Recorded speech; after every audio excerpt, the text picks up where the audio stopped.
उपमुख्यमंत्री एकनाथ शिंदेंवर सादर केलेल्या विडंबनात्मक गीत प्रकरणी कॉमेडियन कुणाल कामरा आणि ठाकरेंच्या शिवसेनेच्या नेत्या सुषमा अंधारेंनी आज विधिमंडळातील हक्कभंग समितीसमोर हजेरी लावली आहे। मात्र मूळ तक्रारदार प्रवीण दरेकर अनुपस्थित राहिल्यामुळे सुनावणी स्थगित झाली। आता पुढची सुनावणी 10 मार्च रोजी दुपारी 4 वाजता पार पडणार आहे।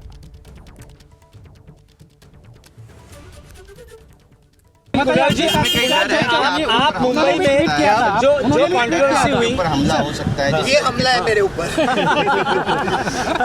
इसके ये हमले के अलावा मेरे को कोई हमले का डर नहीं है।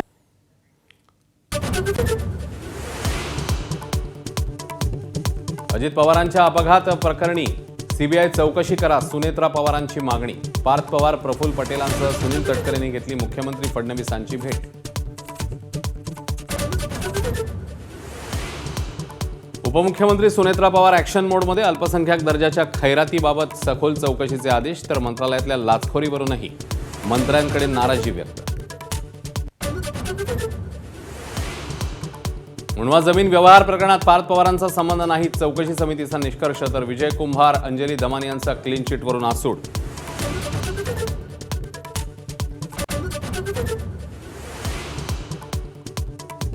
विमान अपघातानंतरच्या भीषण आगीमुळे ब्लॅक बॉक्सचं मोठं नुकसान, हवाई खात्याकडून निवेदनाद्वारे माहिती। फ्लाईट डेटा रेकॉर्डरचं कॉकपिट व्हॉइस रेकॉर्डरचाही सखोल तपास होणार।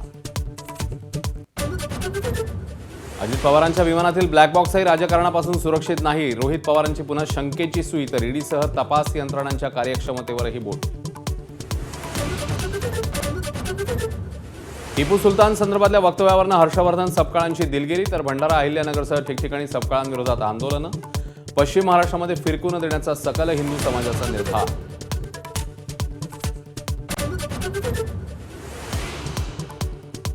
महादेव मुंडे हत्येप्रकरणी नार्को टेस्ट झाल्यास सत्य समोर येईल, ज्ञानेश्वरी मुंडेंना विश्वास।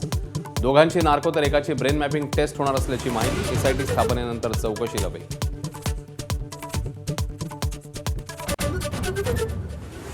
T20 विश्वचषकात ऑस्ट्रेलियाला धक्का, झिम्बाब्वे आयर्लंड सामना पावसामुळे रद्द। ऑस्ट्रेलियाचं आव्हान साखळी फेरीत संपुष्टात, तर ब गटातनं झिम्बाब्वे आणि श्रीलंका सुपर 8 फेरीत।